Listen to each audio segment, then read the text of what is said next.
Project management is a crucial discipline that offers numerous benefits to organization, from gaining competitive advantages to enhancing employment engagement. This presentation today is going to explore the key advantages of implementing effective, and I use the word effective, project management practices and providing actionable tips and or advice for maximizing these benefits. Listen, I understand, as people that are business leaders, it's easy to get so caught up in the day-to-day operation while your vision for the future continues to take a back seat. Effective project management can also help you shift your focus to driving growth, innovation, knowing that your projects are on track and transforming your business. So I have a question. What's holding your business back? Or I should say, why are you holding back from breaking down these silos in organizations and unleashing the full power of project management's full potential? See, the difference between industry leaders and struggling businesses often comes down to how they lead and manage their projects.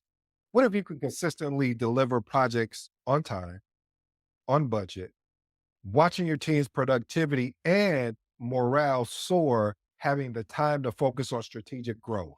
I know what you're thinking. ED, this is not possible. It's a reality, though, for businesses that have unlocked the true power of modern project management. So if you're tired of firefighting and running behind and you want to start leading, today's episode is truly for you. Let's get into today's content. The power of project management. This is going to be an interesting one, family, because of the fact of I know the power of project management. You mind if I share a quick story?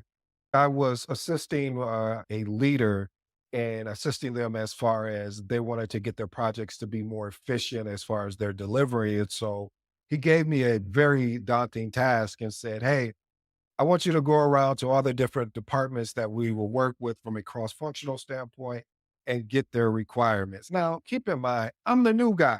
I don't know anybody, but I took it as a challenge because what he probably didn't realize what he was doing for me was allowing me to create these connections. This is something I always share and talk about in each of the episodes of connecting with your stakeholders. And what I ended up doing is just scheduling one-on-ones to understand what were their pain points, what didn't you like, what did you like about the delivery of projects. So point number one is competitive advantage. See, I broke this down into four pieces: efficiency, project delivery, benchmarking, time to market, and cost effectiveness. So efficient project delivery. When you have project deliverers that gives business an edge over competitors, you're allowing their time to market and their cost effectiveness to really be truly improved. And it gives them a way to measure. A lot of times when you're not leading a project, you sometimes have challenges of measuring it. Is this effective? And then even if you're measuring it, then you have a challenge of, okay, do we pivot?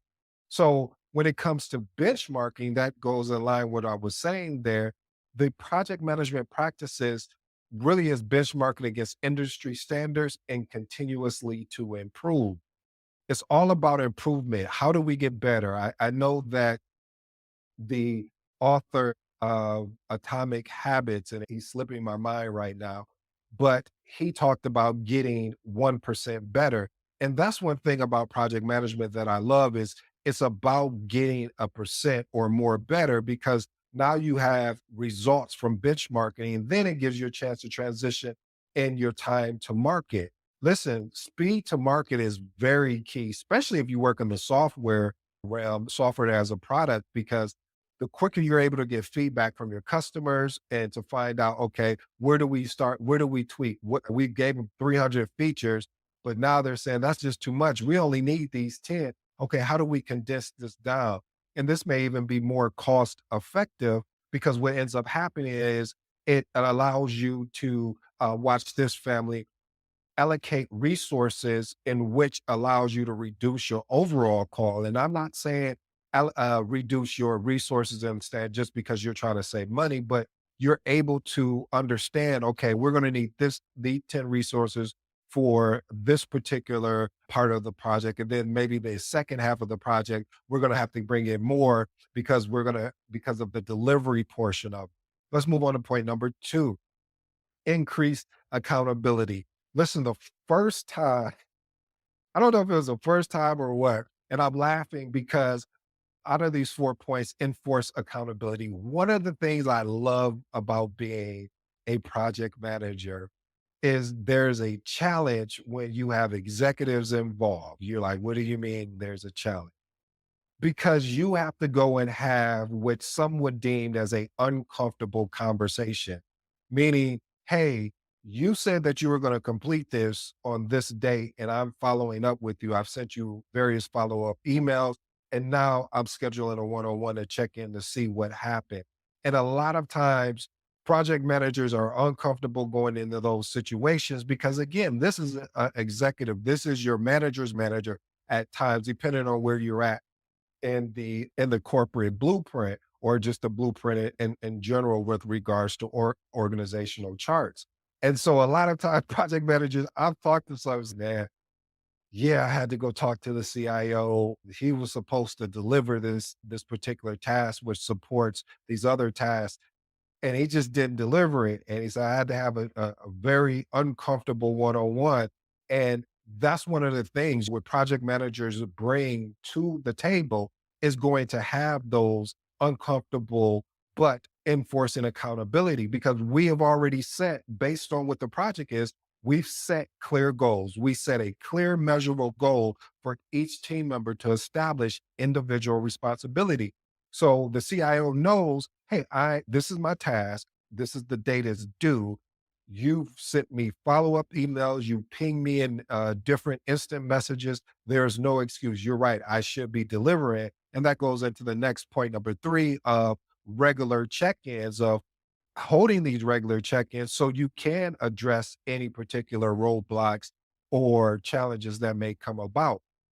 Because a lot of times, again, executive may be busy dealing with something else and they didn't recall. I'm not saying that's an excuse. I'm saying this is what can tend to happen.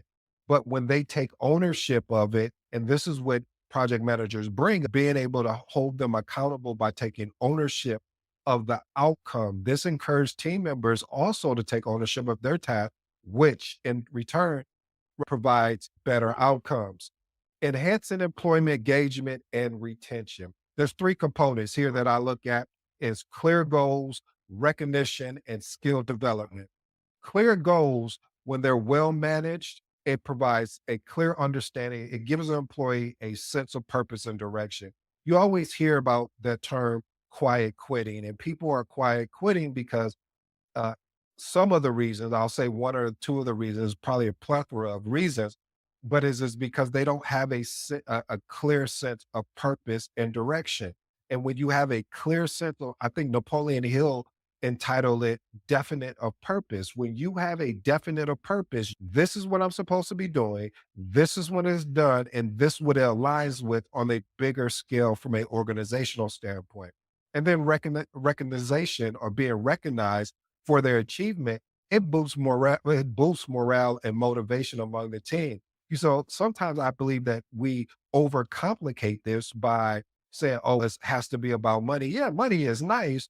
But if you're giving me a spotlight, you're shining the spotlight on me, on that team member, what tends to happen is it opens up doors for that particular team member to be able to advance in the organization, because they're being recognized and other people are going to say, oh, we want to work with this person, or we need to get this person promoted. And then skill development, opportunities for skill development, it contributes to higher employee engagement and retention. I've told you this before. I started watching where a lot of the skill development, and I'm not talking about on the job training, I'm talking about taking a course or going to a seminar, had I started seeing that slim down a little bit, because of the fact of the concern of the investment that was being made in the employee. Will they stick around? If you are investing in as an employee, yeah, there's a shot that they may not stick around, but there's also a chance that they won't be able to develop and deliver on the things that they need to do.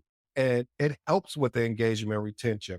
Here's an actionable advice I want to give you. Implement a skill development program within project team and regularly recognize and celebrate project milestones and success. I heard Ray Lewis say this. He was like, I don't know what he used as for the people that party, but he said, these people party, but kings celebrate. And that has always stuck with me because a lot of times we want to party instead of celebrate. And celebrate to me means we're celebrating these big milestones that we've achieved or just milestones in general, because milestones should be a collection of all your collection of certain tasks that gives you your particular milestone. Breaking down organizational silos.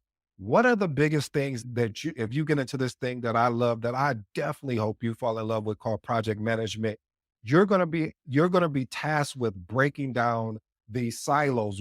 It fosters collaboration when you can break down these silos. You'll be leading a project and you'll say, where we're at on this. I'm waiting on the network team to deliver their piece. And I'm like, okay, have you reached out to the network team? No.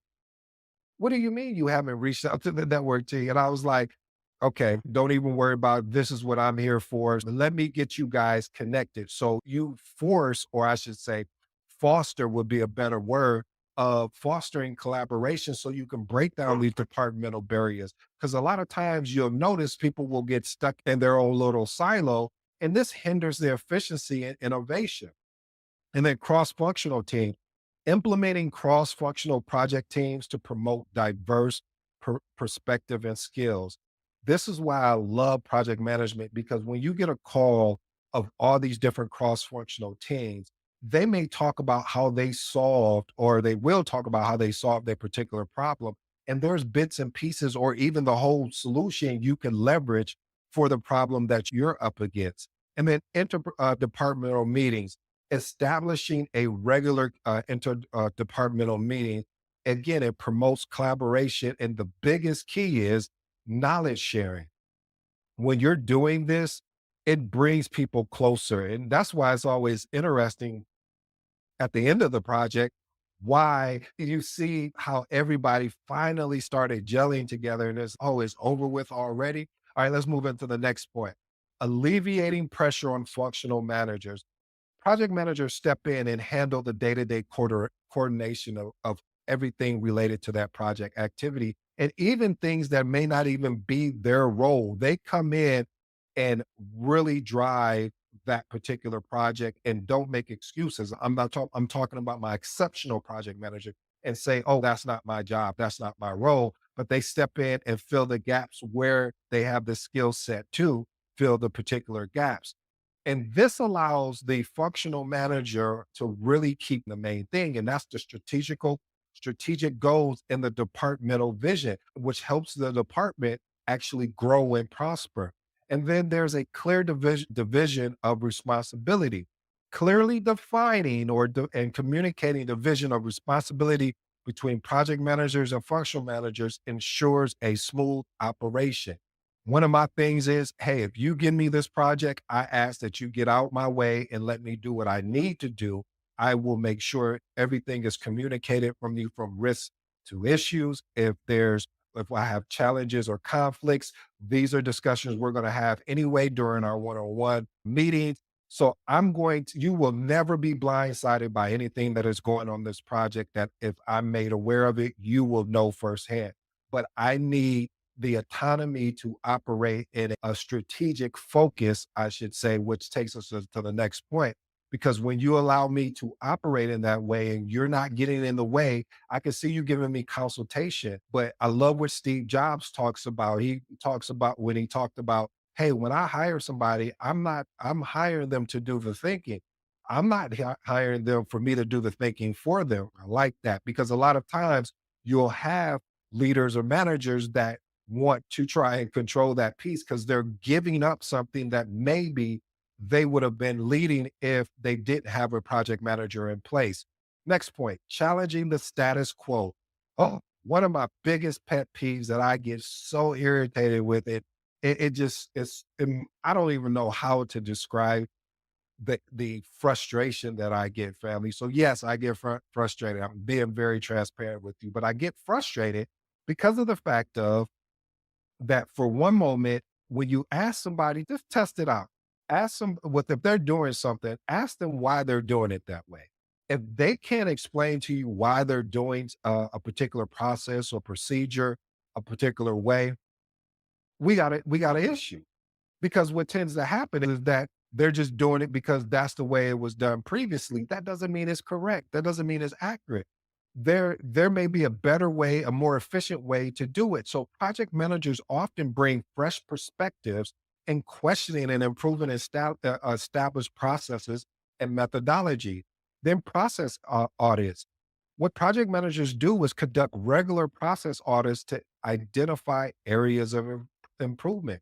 If you're not doing this on your project, you need to start doing it because it's going to help you on the next project that you lead.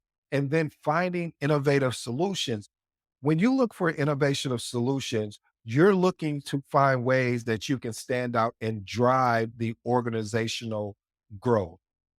Next point, facilitating knowledge transfer. One of the things that I learned along this journey is that when people would leave, knowledge transfer wouldn't be stored in a appropriate place that you can extract it. And so that's why, as part of when you're leading a project, maintaining a lessons learned register, it helps the next person that whether they want to re-examine the project or if they're creating a if someone is creating a new project, you should be wanting to help your fellow project manager as well as the organization because this is what they brought you on for. So project managers play a key role in capturing that knowledge within the organization. And then the biggest thing, you already know what I'm about to say, documentation beats conversation. So documenting processes, whether it's lessons learned, best practices, project managers provide valuable insight. And a lot of times your project team will share things with you that they may not share with someone else. And it's all because you're asking the right question. You're in the trenches with them. And so they're giving that information to you because they're like, oh, yeah, that makes sense. I probably should tell you how I did X, Y, and Z. And then applying insight, having the ability to capture knowledge is, like I said, capture knowledge helps for future projects, improving overall organizational efficiency. Knowledge repository. I'm so big on this, whether using a SharePoint, share file, box, you name the Dropbox, you name the particular cloud, I should say the cloud storage.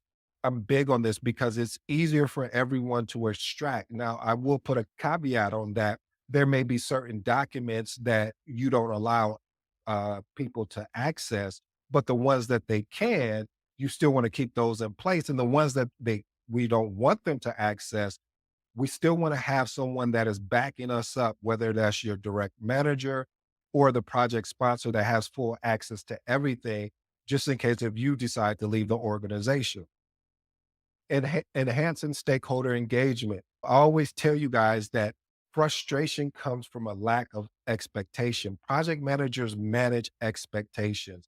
They ensure all voices are heard. That doesn't mean, even though I'm listening and hearing what you're saying, that we're going to do it, but I'm going to document it so we have a understanding and you're seeing as being documented. If we have an opportunity to leverage what you recommended, then we will. Normally, you get higher engagement. Effective stakeholder management leads to higher levels of engagement and support for the project. They know that you're supporting them. And if you're not, then you need to because this is whether it's your stakeholder or your project team. This is very important. Creating a stakeholder engagement plan. Stakeholder engagement plan outlines the how and when you will communicate to each stakeholder group. And if anything changes, you need to be updating that artifact to ensure everyone is on board. And my favorite is addressing concerns. I don't know why a lot of project managers don't like addressing concerns or dealing with that conflict. I'm not saying all of them because that would not make sense. But there are some project managers that don't want to deal with the conflict and addressing concerns. No, I don't want my time wasted, but I will address your concerns. And there's going to be things that I'm going to have you do, meaning be prepared when you come to the meeting to discuss what your concerns are. So we're not just all over the place and it's not an effective meeting because I do believe you probably have other things that are going on. So having the ability to address your project, your stakeholders' concerns and needs is going to be a requirement. Strategic alignment and objectivity. There's 3 points I want to cover here. Strategic alignment. Project managers ensure that the project aligns with the overall strategic goal. And this makes sure that what we're doing is aligning with what the executive set for the year. Maintaining objectivity. Project manager doesn't have any direct reports a lot of times, and they have a very unbiased look at how things are done. So their decision making is much more clear because there's no really favoritism. It's just this is the work, this was needs to be done, and this is how we're moving forward. So it's more based on merit, the work that you're providing. And then the last and final point is focus on deliverables. Listen, the discussions and evaluations should be on the deliverables and the outcomes, whether that, hey, this individual performance, this is how you maintain objectivity, regulatory compliance, and decision making. When you are leading a project, there are going to be regulatory compliance that may be aligned with your project that you need to stay up on. You may need to engage your compliance department. You may need to engage legal. And so you can understand that it checks, is within line of the project that you're leading. And then better decision making. Project managers normally, the majority of the time, make their decisions off of the data, and this gives them a more informed decision making, which reduces the risk associated with trying to have guesswork. And then, of course, using a dashboard to check to track those KPIs or key performance indicator when they're making those particular decisions. Family, here's my 3 closing remarks, and I appreciate you taking the time today. My first closing remark is breaking down silos.